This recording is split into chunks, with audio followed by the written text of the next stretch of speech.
Right, ladies and gentlemen, welcome back for another casted game. We're hopping on the ladder today to see Freaky taking on Royal Carp. Freaky playing the Italians, pointing to the southwest on the map, Lake Chad, with his opponent Carp playing as the French, pointing to the northeast in the colour red. I've played Freaky quite a bit recently. He's certainly been climbing the ELO very fast lately, one of the up-and-coming players. Is it because of his skill level, or is it because of the Italians? Hard to tell at the moment. The Italians are certainly incredibly strong, but Freaky certainly backs his gameplay up with his actions, and he's certainly crushed me a few times. A lot of options available to him playing as the Italians will be exciting to see. Meanwhile, Carp, a legend among the community, a man famous for maybe, let's say, non-standard builds. He likes his natives, and being an African map here, natives are pretty strong. So we've got to see how this is going to play out here from Carp's point of view, whether he's going to go for a native-heavy play, maybe go bow-pike aggression, or just traditional semi-FF play style behind. Look, oh my god. Okay, first thing on the agenda here from Carp, he's eating his goats. He's kind of left his wood on the floor. He's not going for a regular trading post, which you might expect in this situation if he's going to go for a fast 12-10. He's just going to train up his 8th villager. I think he's going to train his 8th villager and call in 3 CDBs. But actually, he's just saying, no, I don't want 12-10. I'm going 11-10, baby. One of the most fast age-ups in the game, likely coming out from Carp. Saving the woods. Is this for TP? It's for Nats. What a game, boys. He's got a full-on native deck here. We see have native combat age 1, team combat 10%, native combat age 2, 15% stats, a native HP, 20% HP, native treaties, a shipment of 2 shipments, and I think actually the Berbers give you a really good native treaties. I think it's 3 Berbers, and I think it's 4 Sudanese if he goes to that, so it's a very strong card. Native scout on one trading post, native scout on the other. I think that's what Carp's up to. He's just going to, first native TP coming down. And he's moving back to home. I expect a second to get picked up. He might go forward, but he's going to go for a house transition for the time being. This game's already moving pretty fast. Let's look at Freaky's point of view. Let's look at his deck. 13 villager age up here. Clicking up at 256. That's not a bad time. He should be up about 415, 420 if my numbers are correct. He's already getting his Lombard economy going, which is very strong. Lombards here act as the Italians' version of a bank. It's more of a kind of resource exchange. It's not uber eco heavy, but if you've got an architect building buildings for free, then Lombard's not a bad shout. There's some very strong Lombard cards though. Monte di Pieta and Uffizi. Uffizi gives the Lombards XP gather rate, and Monte di Pieta deposits 700 resources into the Lombards, 700 gold, which transfers into wood and food. So certainly good stuff there. But Royal Carp is up already at an incredible time, 3 minutes 40. Most players on the ladder, if they see French aging up at this time, they're thinking, what is going on? This is not standard. This is not what we expect. Aging up here with the quartermaster, looking to maybe drop down a forwards, dropping down like a forward building. Pardon me a second. What the? Yeah, snooze that. That's fine. Thank you there for the follow. I'd love to pronounce your name, but I don't think I can quite do that. Behind 4 CDBs is card number 1, coming at a very fast time. To be fair, this 4 CDB is actually coming at a time when French players are usually have only just reached that second age. So, give himself pretty good momentum so far of this play. So we do see the train post come down. Haven't actually seen anything from the TP just yet. No red sea wagon behind. Does have the Berbers being picked up as well. Another shipment ready to come. Likely to be native treaties, I'd expect at this moment in time, but he's going gold. Ah, interesting. Maybe he's going gold to train Berbers, or he's looking to get a fast age up in, but I'm not really too sure, actually, from Carp's perspective, what he's trying to get going. He's actually going for some Berber nomads, so some strong villagers. Very expensive, very good on natural resources, but they're not as cost efficient as CDBs. But if you've got an extra second town centre in age 2, well, You'd be a fool to not use it sometimes. You know, Freaky's dropped down a basilica, the cathedral, researching now gas lighting and town watch for another 2 villagers. Every technology that the Italians research, they get another villager. He's just made himself a second architect, so he can help speed up these buildings a little bit faster. And yes, Uffizi coming in first card, given the Lombards XP trickle income as well. Now with the Monte de Pieta, another Lombard wagon, more resources, and Freaky looking to get to the third age. Maybe not the most imaginative player, Freaky, playing pretty standard.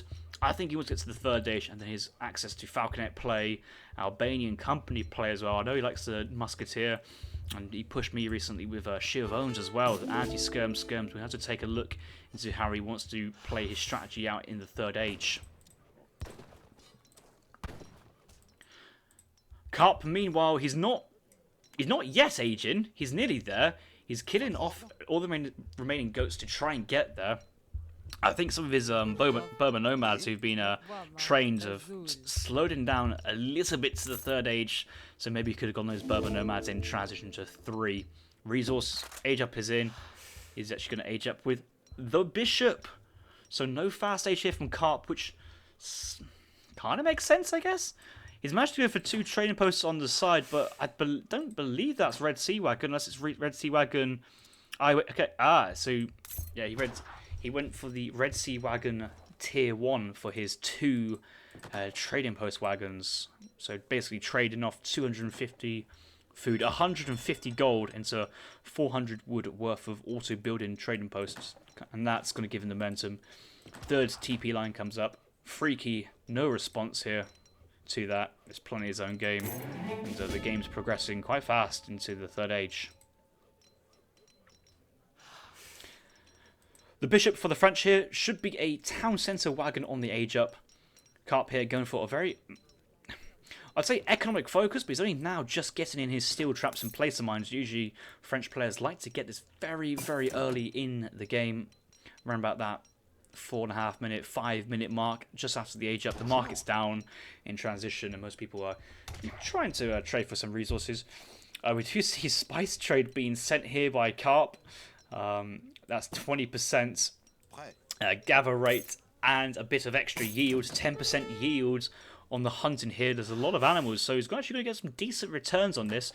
The trade line has been set to stagecoach, so he's going to get some good economy from this. Each trading post is about 4 villagers, maybe 3.5 vills worth of income. And for the time being, Carp's leaving this on the XP, which is absolutely fine. I think quite a lot of people sometimes jump to resources, and Carp realising how good experience points is. Here we do see Sudanese militiamen being called Sudanese local forces, and that will give Carp the ability to train Askaris or Sennar Horsmen. And I think in this situation, it probably wants to go. Askari feels. Well, you actually probably want to go Sennar Horsemen if you're going Berber Camels.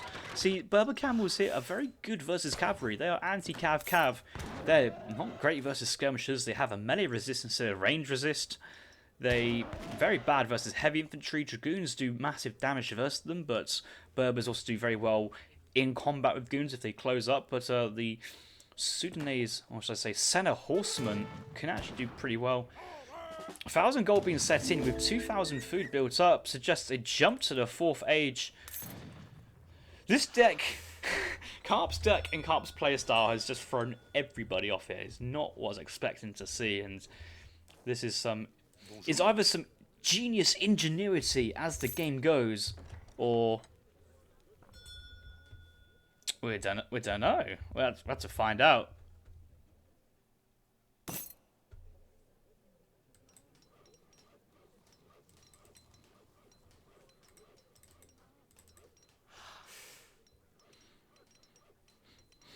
Meanwhile, Freaky behind this. Pavitsiers, Musketeers, likely to have aged up here with the Pavitsiers on the age up.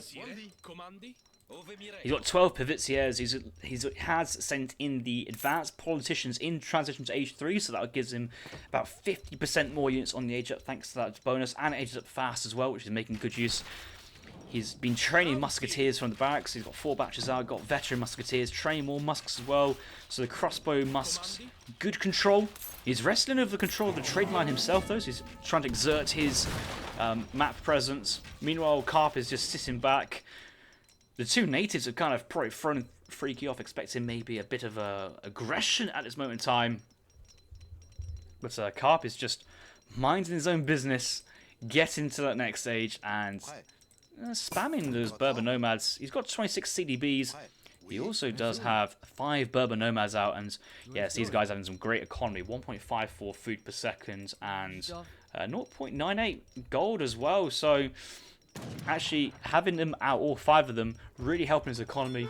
Probably a bit behind where Italians are at the moment, but certainly with the tempo, with the XP and the Sennar Horsmen's in production should be pretty decent. We do notice here from Carp that amalgamation has been researched, so he's got the 2nd tier gold upgrade and also access to Berber salt camels if needing more gold. So expecting to see mainly gold heavy play here from Carp.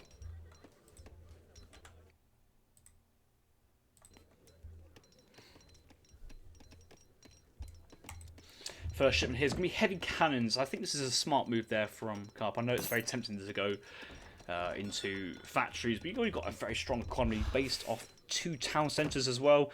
It's the fact that the potential push here of always heavy infantry here from Freaky, the falconets, the Colves. It makes playing defensive very, very risky. You're kind of hoping that your opponent here is sitting back and not being aggressive if you're doing the factory play. But heavy cannons gives you opportunities to hold a push, be aggressive, get on the map, play how you want to play. Freaky himself, though, is going up to the 4th age, actually training in 7 Papal Guards hit from the Basilica. The Basilica, it takes a kind of shipment time to send these in. However, if you're not really sending anything from the home city, you might as well have this building being used. Some very strong units, very good in terms of keeping that momentum going as you transition from ages. These units do auto upgrade. I think I'm right in saying the auto upgrade. It'd be a bit weird if they just stay the same. Yeah, they definitely auto upgrade. The Papal Lancers get stronger as the game goes on. So we're going to see some very strong Haub based. Just going to do very well versus Sennar Horseman, Berber Camel, and heavy cannon based gameplay.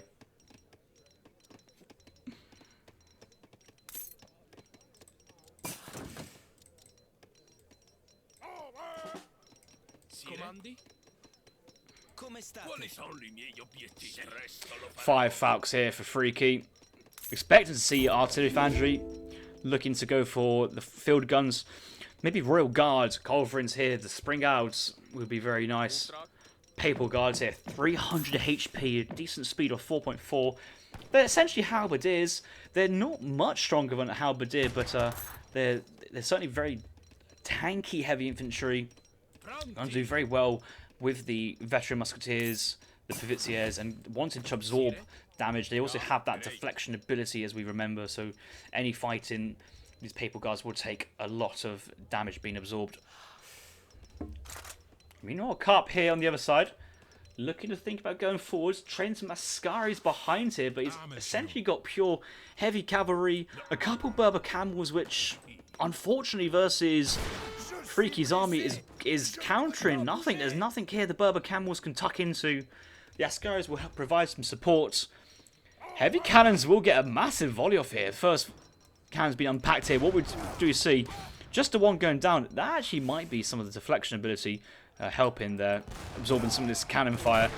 Field guns unpacked. There's 5 upgraded falconets in the back line. The Culverins are... Come on, bring the Culverins in. Bring the Culverins in.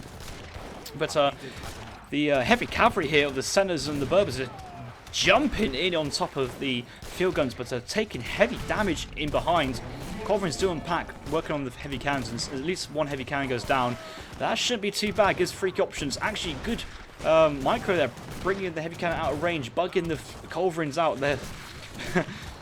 The Sennars take them down, and the Ascaris behind, and a couple of Sudanese ripping through these veteran musketeers. No guard upgrade for these guys. And Carp here has somewhat played a bit of a blinder. Good momentum, XP curve behind, sending the factories. One factory in already. And this entire Italy Age 4 power spike has been nullified by some really good heavy cannon micro and some heavy cannons and some heavy cavalry, shall I say, charging in there from the Sennar trading post. More Sennar Horsemen being built from behind. CDB count is still growing very nicely behind, 43 CDBs, and the factory has been laid down behind. No Berber camels just yet, but I'm sure that will be a consideration. We do see a saloon, we do see church, and we there you go, Mamelukes. Mams are involved, and actually the Mameluke is essentially a direct upgrade on the Sennar Horseman, where Sennars are an age 3 unit, Mams are an age 4 unit, and a little bit stronger. 16 range there from the Ascaris. Good shout there from Evolution. Really important versus 12 range Musketeers, managing to do their damage from range, and those Musks kind of were forced into taking on these Sennar Horsemen. Not really high damage dealers, but very tanky units. Whereas Ascaris, with their base attack of 40 attack from range, they were taking many Musketeers to the afterlife. Yes, Sennar's having a bit of a multiplier here versus artillery. Good versus artillery killing. I mean, that was the basis of Italy's entire army, wasn't it? It was just to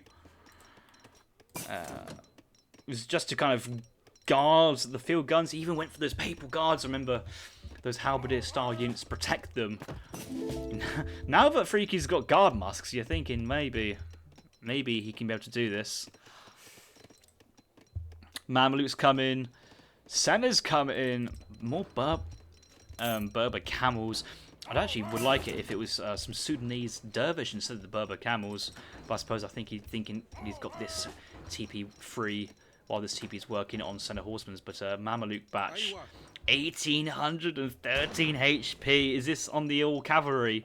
Yeah, the French all cavalry combat card affecting Sennars, but Mamelukes. Look at the stats, these bad boys. 39 attack, but 1800 HP with a 10% melee resist and a 40% range resist. The 10% melee has come from the, I believe I want to say it's from the Sudanese, this technology here, but that might also be to do with mills. It's certainly not from the Berbers, so it has to be the Sudanese. Cavalry have an extra melee resist, very, very nice. Even the Sennar Horsemen have 10% melee. Heavy cannons are still alive. Guard Musketeers are leaving the Falcons just a little bit, but the Sennars, they sniff those culverins are available to pick up. They're going to dive in, protect the heavy cannons. Heavy cannons are still in the unpacked mode, so slow moving, but there's so much quality here among the French army, but the Italians might just get cleaned. Even the Berbers getting on top of the artillery pieces, and I see infantry dying. I don't see cavalry falling. The first Mameluke's gone down, but now the heavy cannons are free to rain fire behind. Ascaris getting some good. The Burgesseries are trying to raise morale on their opponents, but unfortunately, there's just too much heavy cavalry here from Carp behind and going to get on top of the guard Burgesseries.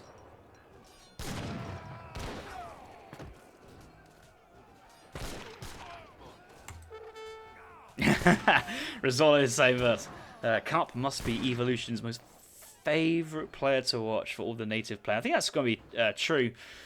Carp has a advantage at this moment in time, but he really should be probably pushing this advantage forwards. Sennar Horseman's moving. Mamelukes. One villager at the top. I think the thing with Carp is he's got double factory on gold. He's got enough map. He actually does have the salt mine. So he's got all 20 slots on his mine taken up, and he's got so much gold income behind. Freaky's score, though, keeping up. Freaky's managed to lose 3 fights now as the Italians and still keep up in score. But I think that's because the architects here are building the buildings here essentially for free behind. Well, I mean, they are for free. It takes some time, but they do get built. A couple of villagers eating the berries in the meantime, but I'm sure they'll hop onto the mills once the technologies start to roll through. Let's check in with Freaky, see what he's up to. He's going for a rifle attack. So all of his ranged infantry, the Burgesseries, the Zouaves, the Musketeers, the Chirvones, 15% attack there. Hasn't quite gone for the 12 Burgesseries yet, but I suppose it's versus heavy cavalry. And soon, Freaky should really be thinking about getting some Dragoons on the field. But what do Dragoons do versus 40% Mams and 20% range resist Sennars? Probably not a lot.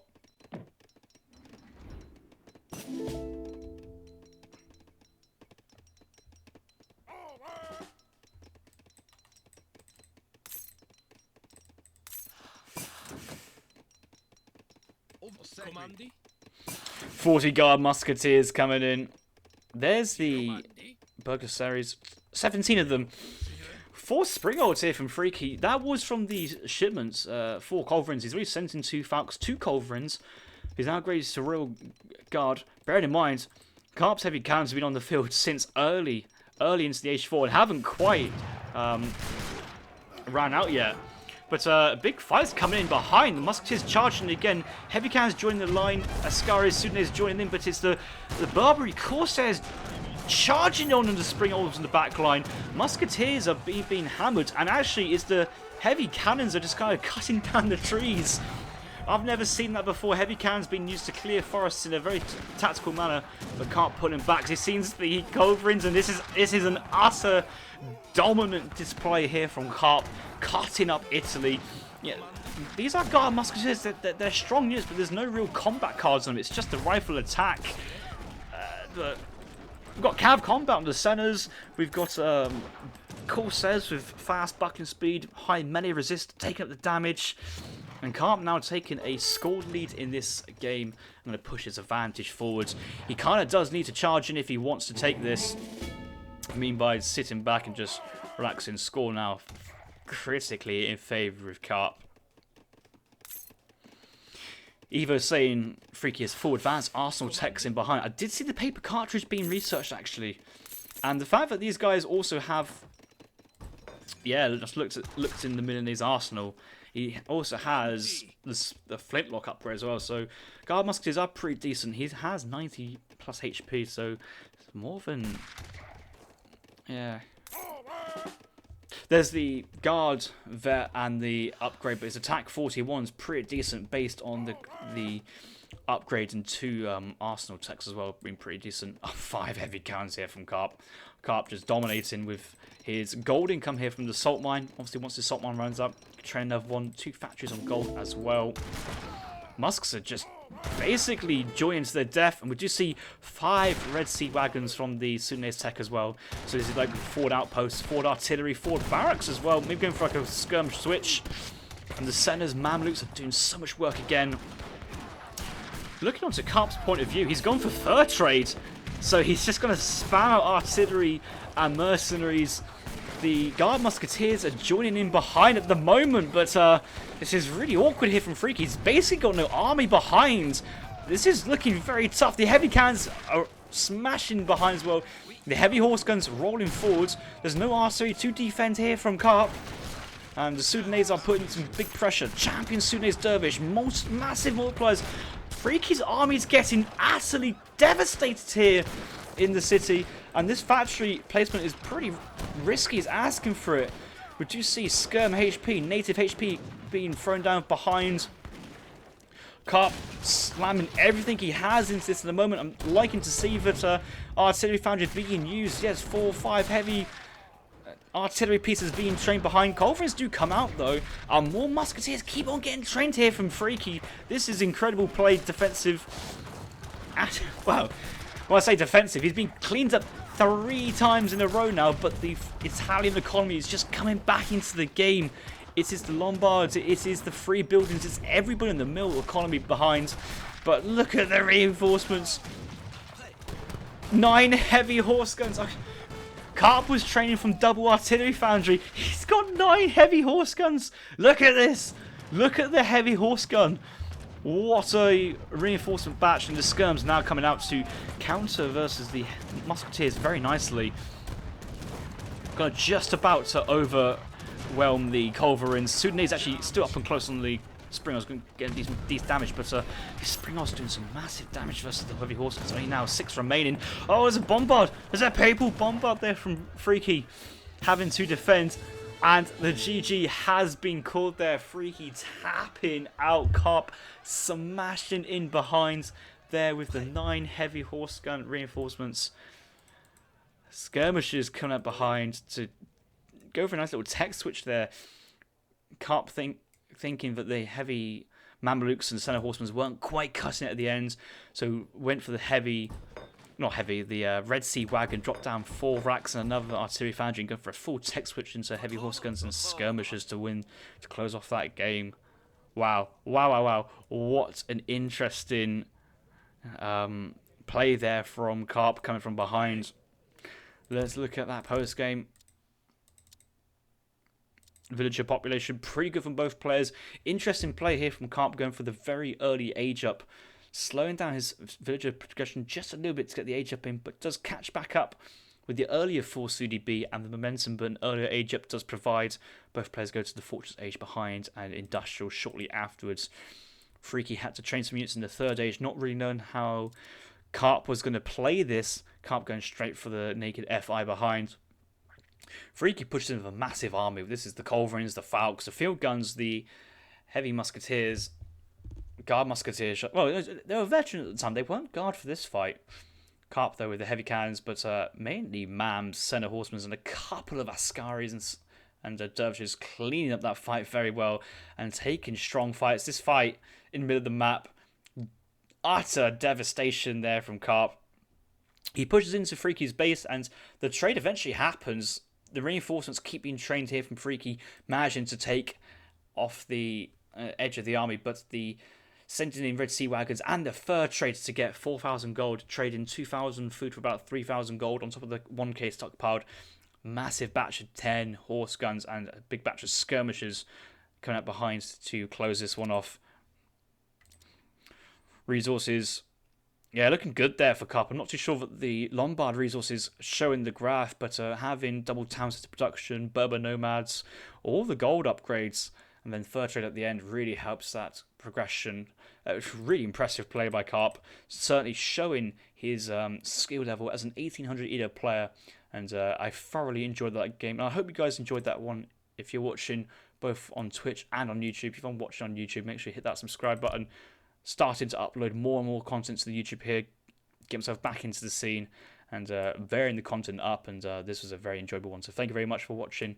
Hit the subscribe button. I'll see you guys in the next one. Thank you very much.